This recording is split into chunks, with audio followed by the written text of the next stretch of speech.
Welcome to the LeadHERship Unveiled Summit. I'm excited to introduce to you our speaker, Banya Barua. She's an international best-selling author, a leadership and executive coach, a workplace well-being consultant, and an academic.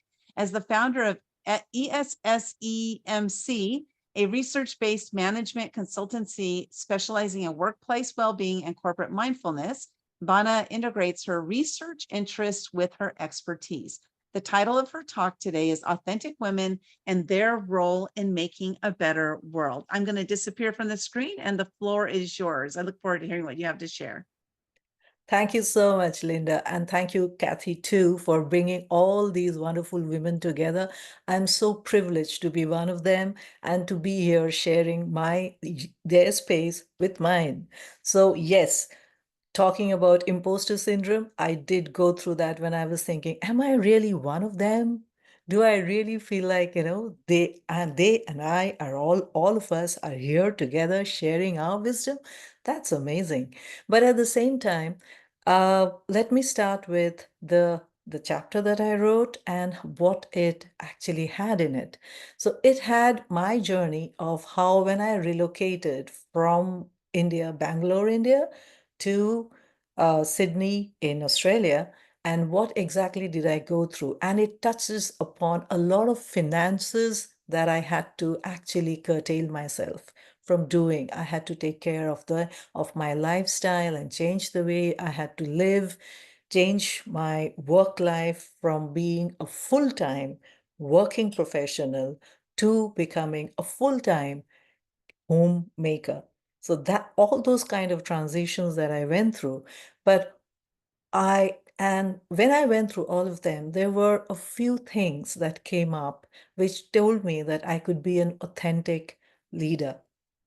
And that actually made a pathway to how I would be an authentic leader. Now, here today, what I'm going to share with you is just one of the points that is there in that chapter, and that is about being self aware. So, when we are trying to be self aware, I mean, we talk about being self aware. As a leader, you have to be self aware. That is one of the given points that is imperative for a leader to have. One of the key objectives of leadership development is that leaders should have self-awareness. So today I will talk about meditation, which is a tool to be self-aware and how you can be self-aware. So I thought I'll give a takeaway from here itself that meditation, if you look at it from, a lot of people come in talk about it as being very hard. It's very difficult. It is not something that comes very easily to someone. And most of all, it is trying because it sort of, tells you, it sort of brings back memories because you get the calmness and then you feel it brings back memories, sometimes not so good memories. It also talks about, how people, so I'm just sharing experiences that I have heard all these years. Uh, of meditation practice. Luckily for me, I started meditation at the age of 3. I remember I am the youngest in my family of it's a joint family if you want it that way. So I would live with with my grandmother, my paternal grandmother. We had uncles, aunts, my parents, and my cousins, and myself and my sisters, and all of them were older than me. I was the youngest, and my mother didn't have time for me. To be very honest, she was too busy taking care of this entire joint family. So she wouldn't have time for me. So that meant that I was left with my grandmother most of the time. Now, my grandmother I come from a Theravada Buddhist family. So in Buddhism, meditation is one of the paths that, people use every day. So my grandmother would meditate and she had time slots, in the morning, in the afternoon, and in the evening. She would meditate all these 3 times. And I would mostly spend my time during the mornings and the days with her. So which meant I was meditating with her. I have my first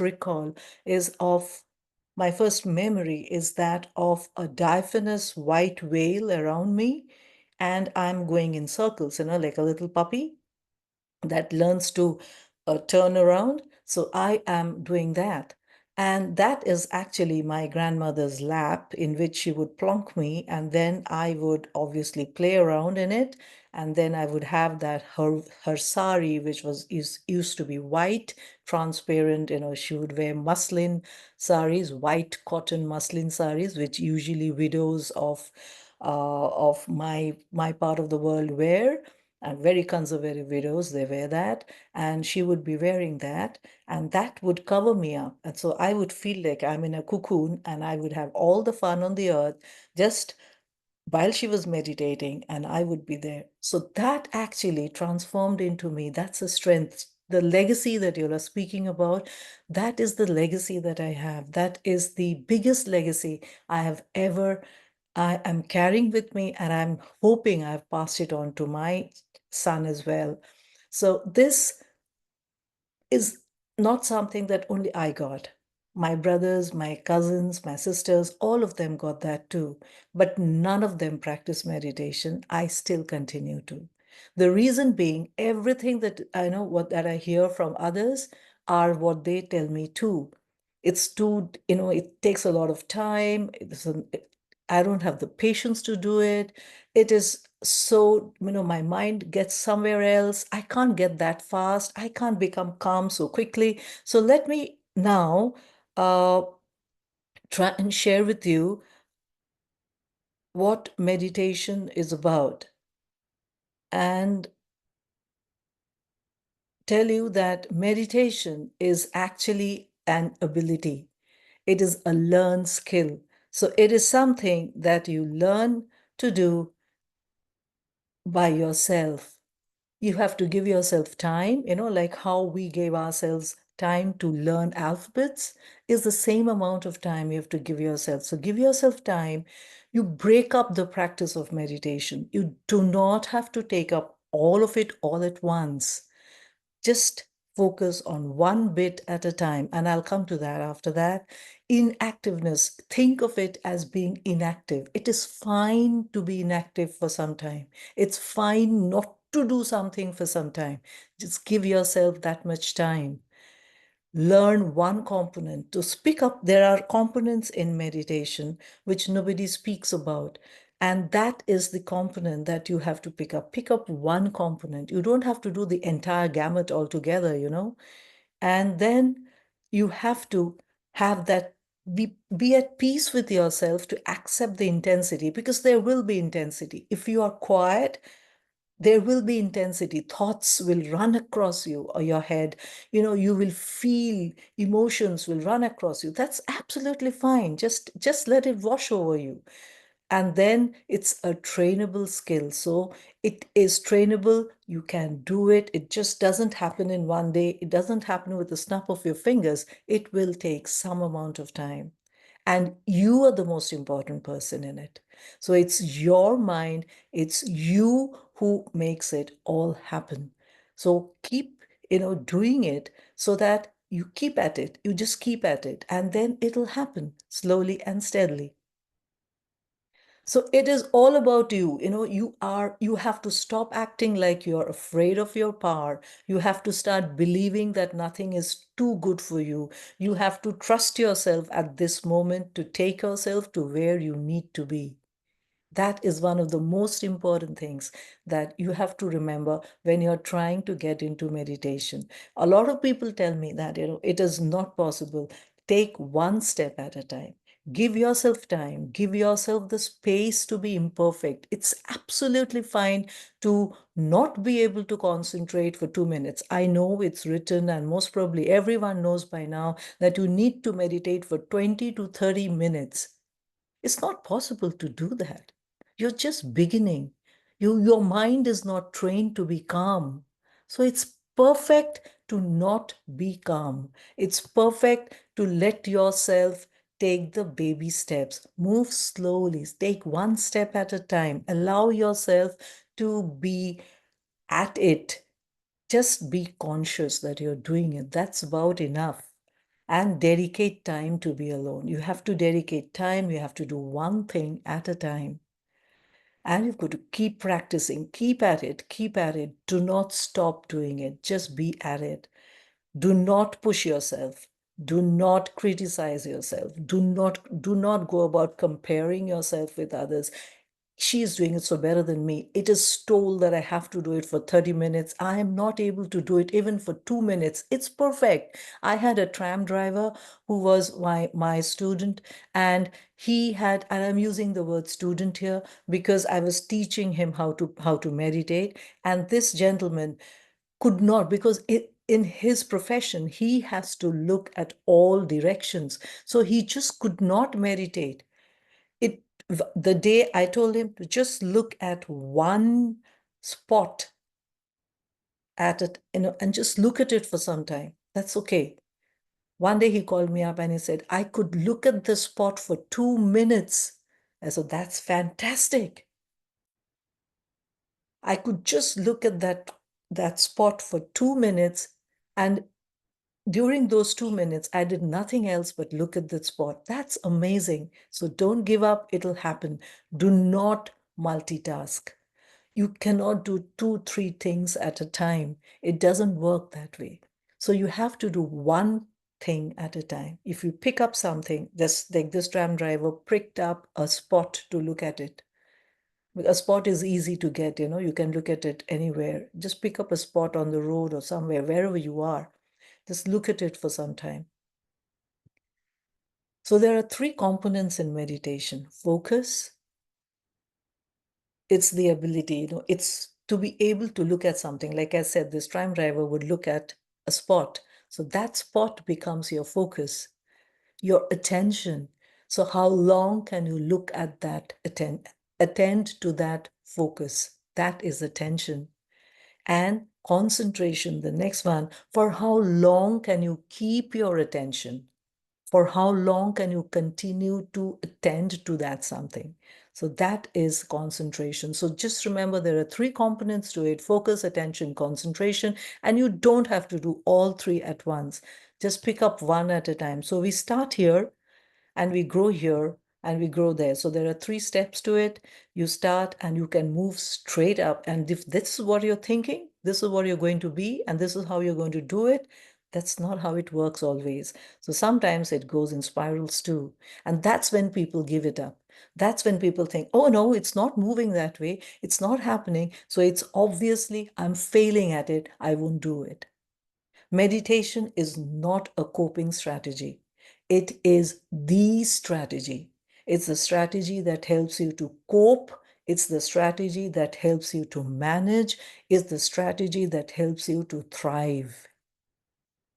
But you have to give yourself that much time, that much patience. So you can practice meditation in a number of ways, and most probably all of y'all are doing something or the other. It's just that you're not doing it consciously enough. If you act consciously, you would be doing it. So you could reflect, you can, just think for some time and reflect on what has happened. So if you have the habit of reflecting on your day's work while you're running or you're walking or on your treadmill, that's perfect. Listening to some kind of music also does the same thing. Even playing music does the same thing. If you sing, that also does the same amount of work. So I'll come to, rather than going through these here, I'll go through them here. When you're practicing focus, you can focus internally or you can focus externally. So when you're focusing internally, you're doing it through breathing.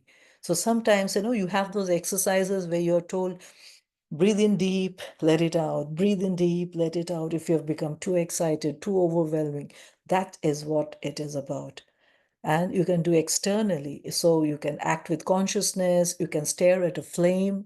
If there's a small tea light candle, light that and look at it for some time. Just stare at it for some time. That's more than enough. That is focus.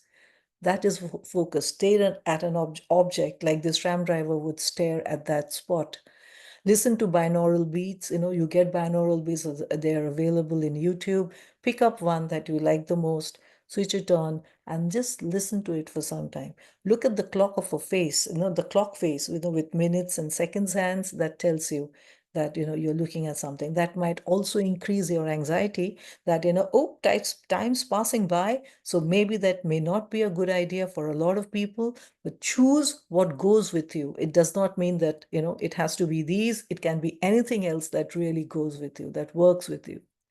For practicing attention, it is again internal. You look at reflection, you can reflect, you can listen to binaural beats again, because that does help you to attend.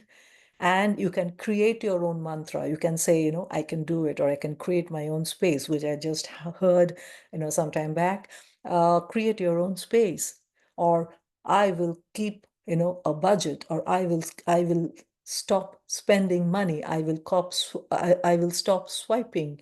So if I stop doing things like that, that is my mantra. And then I keep chanting silently. If I'm doing it silently, it is internal.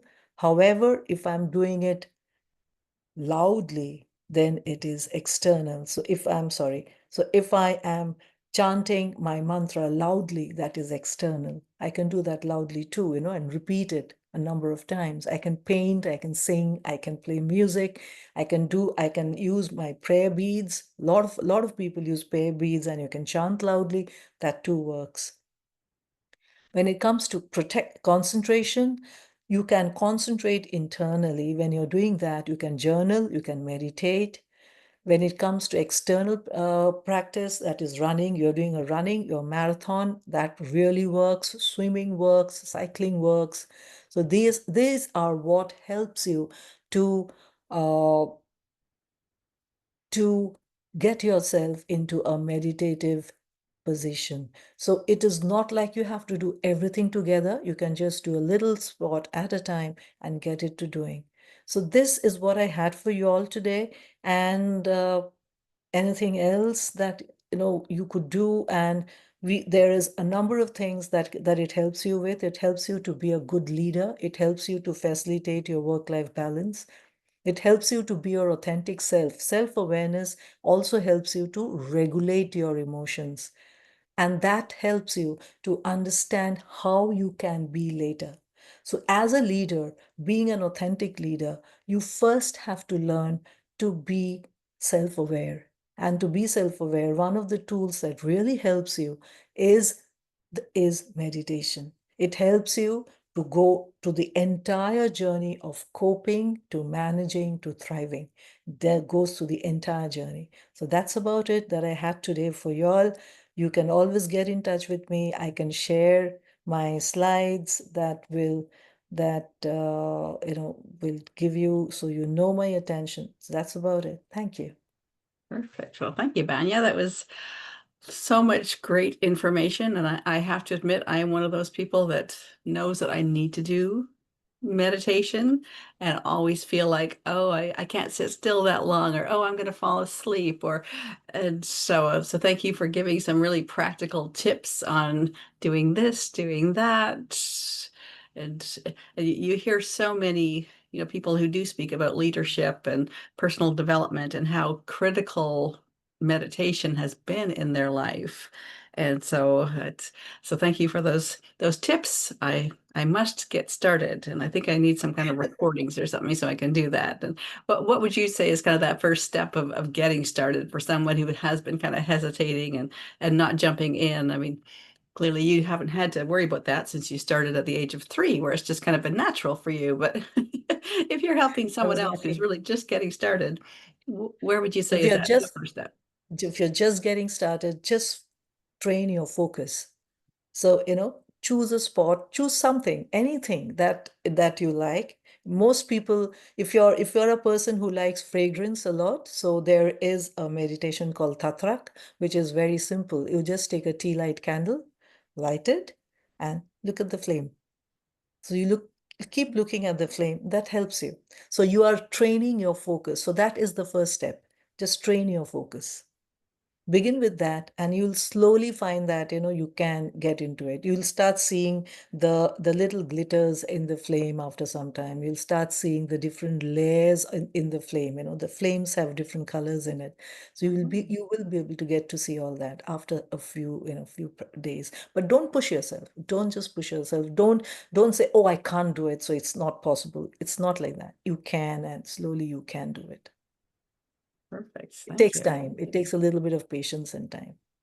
What I love about the different things that you shared here, that just the different ideas, is I wrote this down because my sister loves symphonies, because you mentioned music, right? Music, singing and music. My sister loves symphonies, and I love rock and roll. Like, so I'm kind of like, we're kind of like the Donnie and Marie in the family, I'm a little bit rock. So anyway, I love the rock and roll. And I remember we went to an event in Las Vegas, and it was this show that you may have heard of, some of you may have heard of. It's called O, and it's this fabulous, like acrobatics and all this stuff. And I was bored, and so my sister was like, "Oh, this is amazing!" Just like the difference of the two of us, right? And so she said something to me after that, and I was like, I think she's right. She said, I love a symphony where I can sit there and I can really listen to the music and grasp it and all, whatever. She was speaking poetically, which I'm not. And then she said, and you like a 3-ring circus.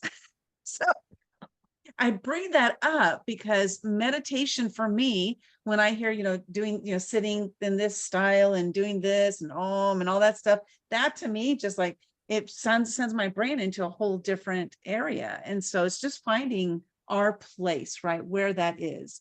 Like you said, there's sight, sound, smell, like using all of our senses. And how can we find the sense that works best for us so that we can move into a meditative state? So someone like me who loves a circus, what do you recommend? Okay, so meditation is one. So this comes with a lot of research. So one of the things that happens with meditation is that we have 4 happy hormones, if you've heard of them. Oxytocin, dopamine, serotonin, and endocrine. No, I forget the 4th one. I'm sorry, but these are the ones that are there. So out of these, dopamine is what is happening with you. When you listen to rock and roll, you are into dopamine stage. So you're getting your influx. Yes, exactly. That's what you're doing. But yeah, but with the other one, with symphonies and all that, you're actually into the serotonin stage. So what you have to do is you have to get your dopamine stage out of you. So that means you listen to it till you are fatigued. Because that's what happens with rock and roll and all. If you listen to it for quite a period of time, after that, you do fatigue out of it. You can't listen to it for 12 hours. You have to give it a break. You have to give it a break after some time. So that break, that the moment you get that break, that's when you need to get into a quieter phase. So Oh you my have to gosh. get over it. You've got to get over your dopamine stage, and you have to consciously do that. Because you are in the dopamine stage. It's the same like how you have the gaming, you have gaming people who game a lot. It's the same thing, because they are all in the dopamine stage. So they are doing things, looking at it from being, oh, this is fun, this is heavy. But at the same time, they have to move to the next level of the hormone, that is getting into serotonin, which is a much balanced way of being happy. Dopamine is happy for some time, but then it drops down. Rather, serotonin keeps you balanced. It keeps you at a straight level for some period of time. So you rather be there than be in dopamine stage. So you have to make a conscious effort and find something. So for a person like you, it would rather be a physical exercise. So either you go running or you go swimming or you go cycling, even that will give you that same high, but at the same time, it will rather push you into the serotonin level than the dopamine level. So instead of using music for a person like you, you have to use exercise. That exercise will get that energy out of you, and you will reach the serotonin level which you want to achieve. This is amazing. I love this. This is just brought a different perspective to the whole meditation piece for me. So thank you for that. Let me see, rock and roll orchestra. Yeah, there is, I remember there was a band, I can't remember their name, the something orchestra. Move a muscle, move a mood. Yeah, that's good too. Yellow. So yeah, Yes, this move a is muscle. great. So move a muscle. Move a muscle.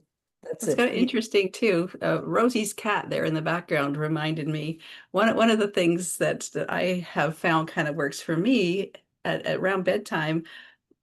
My cat likes to come and sit on me. And then, of course, she purrs loudly. And what I've kind of started doing is kind of focusing on the purr and the rhythm of the purr.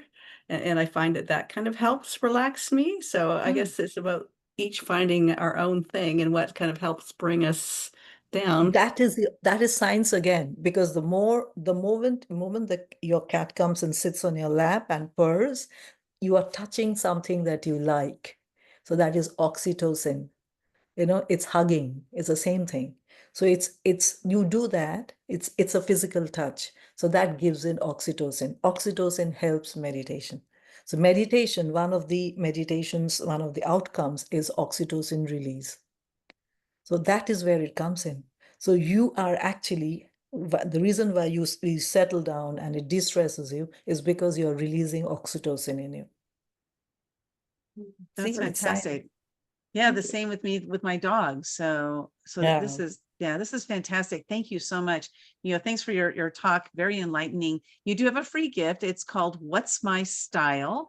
And it's a half-hour free session with you. Can you tell us a little bit about that free gift? And then we'll also talk about your VIP gift. Okay, so what's my style is learning about what do you really want to do and how do you want to go about it, and what you being curious about your style, like how Linda, you just now, you spoke about how, what is it, the meditation that I can do. So that is, here we are talking about leadership. So what is the leadership style that you have? Because most people are born with any one particular, at least one inherent leadership style. You can have one inherent leadership style and you can learn leadership styles too. So leadership style is again a learnable ability.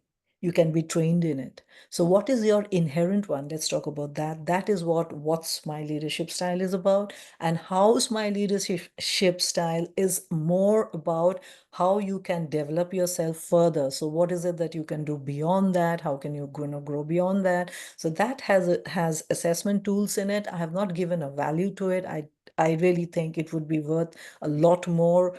I don't know, the dollar figure would be a whole lot more, because it has its assessments, it has its, you sit with me, I do a consultation with you, I try to make you understand how you can, develop yourself further, give you the pathways to it, and then of course, work on it. That depends on you. But yes, the assessment tool is how's my leadership style about, and what is about sitting down and having a chat and understanding what is it, what do you have in you. Fantastic. So the What's My Style is the free gift. The How's My Style is the VIP upgrade. I dropped the links to both of those in the chat. And Rosemarie says, there's a TikTok thing. Like, there's a cat on my lap. You can't move so you don't disturb your cat. And it actually makes you sit still. So she's wondering, is there a cat on my lap style? You can always have that. If that works It's your for you, style. go ahead. It's your style, Rosemarie. Yeah, it's your style. That's it. Awesome. Well, thank you so much for your talk. This has been, great, enlightening, and I love learning more about meditation from different perspectives, because it helps. Because somebody put in here, it takes them 10 minutes to calm down, right? For me, I'm like, during that 10 minutes, I mean, I'm going to be off into so many different areas. So we all have to, figure out what works best for us and go there and do that. And then Banya Exactly. can help you to figure out what that style is. So, right, exactly. Well, thank you so much for being part of this summit. Truly appreciate you, everything you're doing to help people to get into that state of zone that helps them to achieve more that they want to in life. Thank you so much. Thank you. Thank you for having me. Both of you, Kathy and Linda. Thank you for having me.